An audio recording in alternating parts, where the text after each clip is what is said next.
Assalamu alaikum wa rahmatullahi wa barakatuhu. This is Tariq. Part 2. How to use should in English grammar, should in Urdu Hindi. आज हम should का दूसरा इस्तेमाल सीखने जा रहे हैं।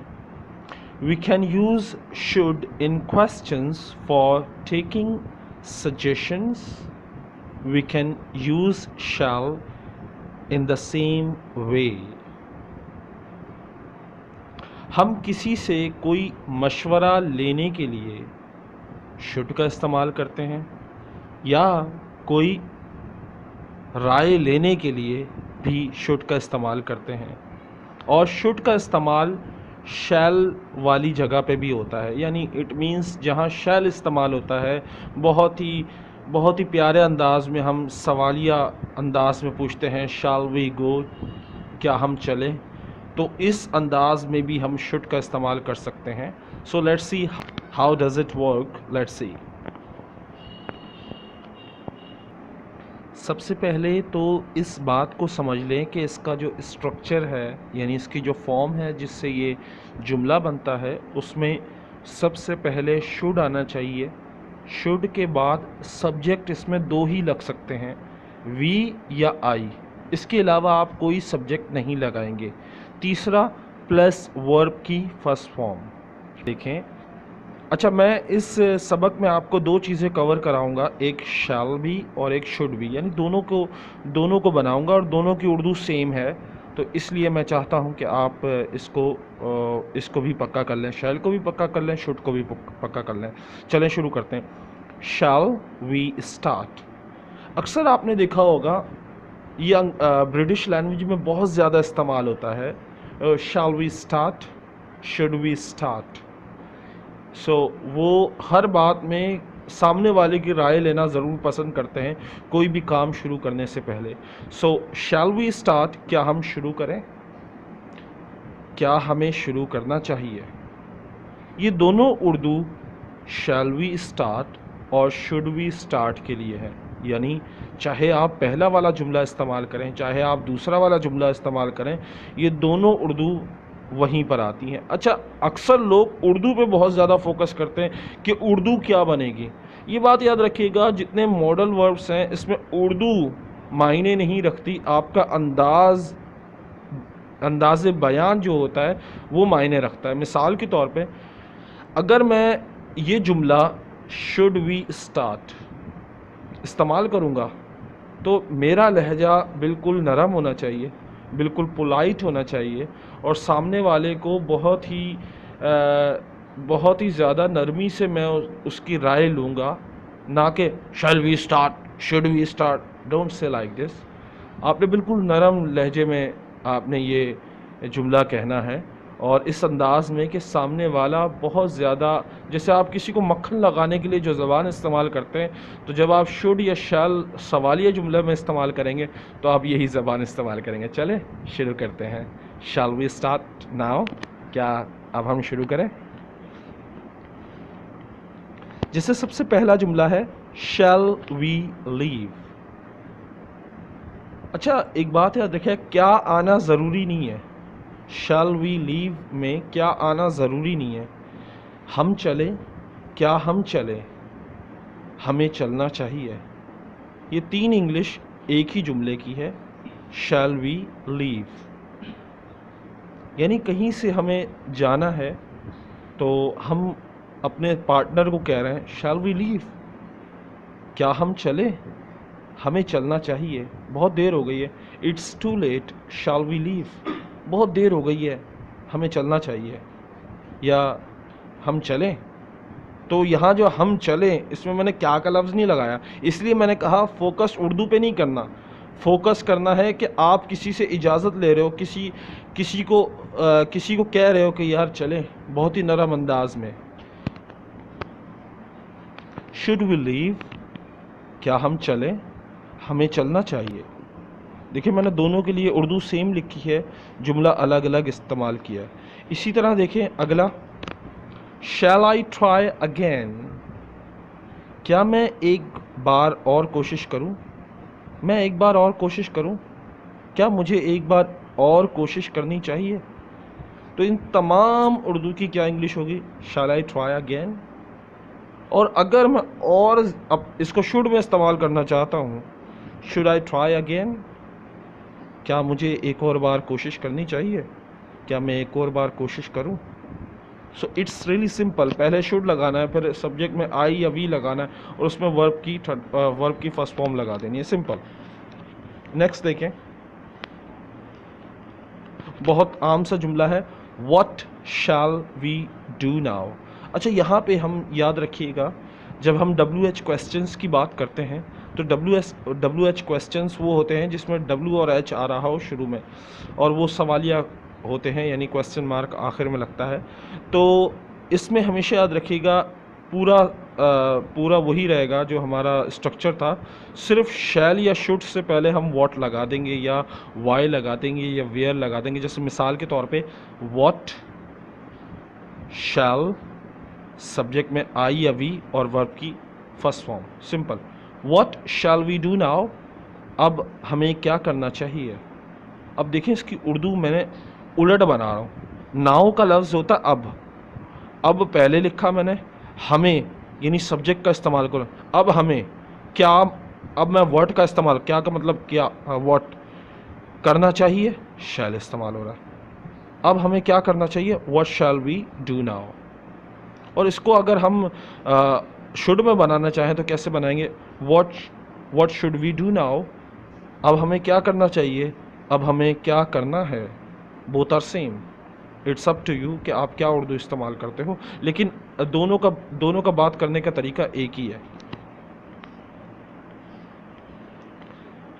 ये भी WH क्वेश्चंस हैं। देखें, इसमें क्या कर रहे हैं कि वेयर पहले आ गया, उसके बाद शैल आया, उसके बाद सब्जेक्ट आ गया, सब्जेक्ट में आई और वी इस्तेमाल कर रहे हैं, उसके बाद वर्ब की फर्स्ट फॉर्म, और फिर हम एक और वर्ब, सेकंड वर्ब इस्तेमाल कर रहे हैं। So where shall we go to eat, खाने के लिए, खाना खाने हमें कहाँ जाना चाहिए, या खाना खाने हमें कहाँ जाना है।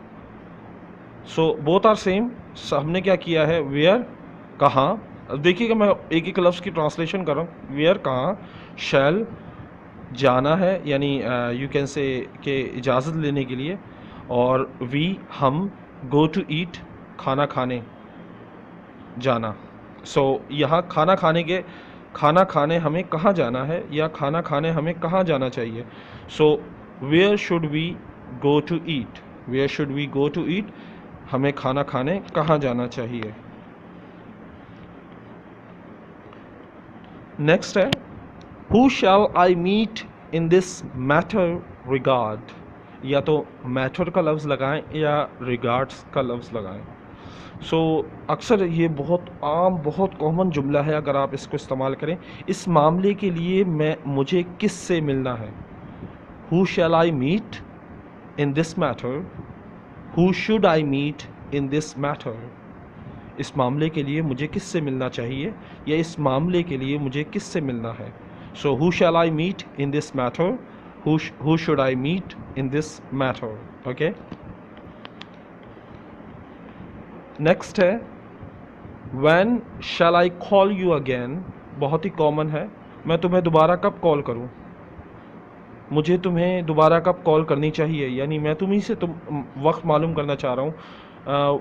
When shall I call you again, मुझे तुम्हें दोबारा कब कॉल करनी चाहिए, या मैं तुम्हें दोबारा कब कॉल करूँ। When should I call you again, when shall I call you again, both are same. Okay, it's up to you कि आप कौन सा जुमला इस्तेमाल करना चाहेंगे, लेकिन कॉमन जो है वो शैल है, याद रखिएगा। How shall I tell her the truth, how shall I tell the truth, मैं कैसे उसे सच बताऊं, मैं कैसे उसे सच बताना चाहिए, मुझे कैसे उसे सच बताना चाहिए। How shall I tell her the truth, और इसको शुड में कैसे बनाएंगे, how should I tell her the truth, मैं कैसे उसे सच बताऊं, मुझे कैसे उसे सच बताना चाहिए। नेक्स्ट है, how much money shall I borrow, मुझे कितने पैसे उधार लेने चाहिए, मुझे कितने पैसे उधार लेने हैं, यानी मैं कितने पैसे उधार ले लूं, या मुझे कितने पैसे उधार लेने चाहिए। How much money shall I borrow. So इसको शुड में कैसे इस्तेमाल करेंगे, how much money should I borrow, मुझे कितने पैसे उधार लेने चाहिए, मैं कितने पैसे उधार लूँ। Now it's time for assignment. In the end of the lesson I always give assignment to translate in Urdu और हिंदी। मैं हर सबक के आखिर में जो ग्रामर का लेसन होता है उसमें असाइनमेंट देता हूँ जिसे आपने ट्रांसलेट करना होता है उर्दू या हिंदी में। So you have to translate this Urdu और Hindi with English sentence. You have to write first English then Urdu, okay, or Hindi. Why shall we stay here? Why should we stay here? Shall I remind you something? Should I remind you something? Shall I go?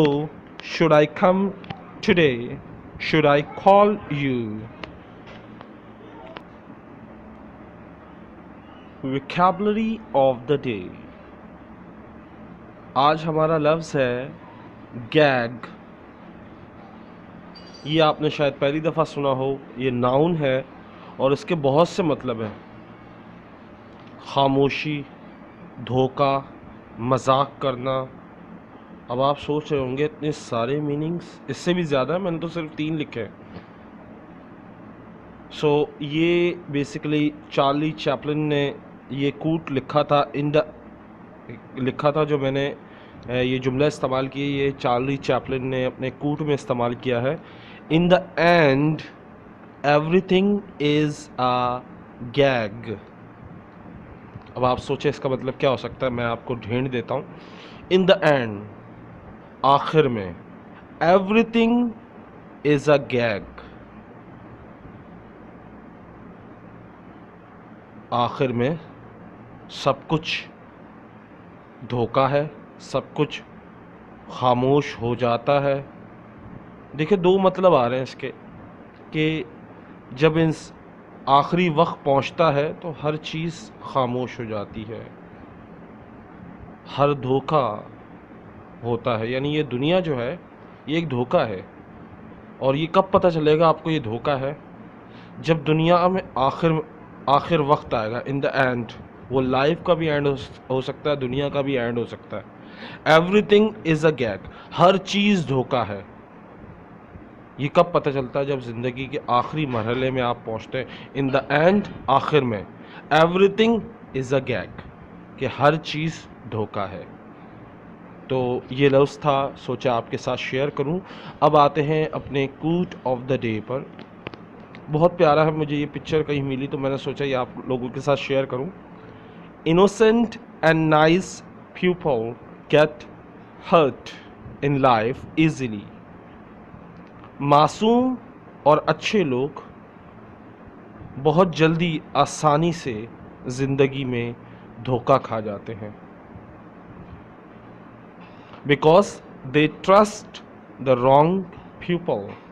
क्योंकि वो गलत लोगों पर भरोसा करते हैं। Be careful, बड़ा ही एहतियात करें। ऑफ योर कंपनी, अपने दोस्त बनाते वक्त, अपनी गैदरिंग बनाते वक्त बहुत ज़्यादा एहतियात करें। क्योंकि जो मासूम और शरीफ लोग होते हैं उनको बहुत आसानी से ज़िंदगी में धोखा दिया जा सकता है या धोखा मिलता है। वो मिलता क्यों है? क्योंकि वो लोग हमेशा गलत लोगों पर यकीन करते हैं। तो अपने दोस्तों को बनाते वक्त या किसी से बात करते वक्त, किसी पर भरोसा करते हुए, किसी से बात शेयर करते हुए बहुत ज़्यादा एहतियात करें। या तो पहले उसे आज़मा लें, ये बहुत अहम होता है। अगर आप किसी से कोई चीज़ शेयर करते हैं तो आप उसे पहले आज़माएं। और आज़माने का तरीका बहुत आसान है, उसे गुस्से में देखें, यानी उसे गुस्सा आए उस हालत में देखें वो आपके साथ क्या करता है। लेकिन उससे पहले आप उसको कोई वीकनेस नहीं दीजिएगा। ऐसा ना हो कि आप वीकनेस देकर गुस्सा दिलाएं और वो बाद में आपके सारे ऐब और सारी चीज़ें दुनिया के सामने ले आए। Okay, so I hope you have enjoyed this lesson. मैं उम्मीद करता हूँ आपको ये लेसन पसंद आया होगा। If you like this lesson, अगर आपको ये लेसन पसंद आया, please share this video with your friend. अपने दोस्तों के साथ ये वीडियो ज़रूर शेयर करें और मुझे बताएं। Tell me how am I teaching, कि मैं किस तरह पढ़ा रहा हूँ, कैसा पढ़ा रहा हूँ. सो अल्लाह हाफिज़, टेक केयर, बाय, अस्सलाम वालेकुम, लव यू ऑल, बाय.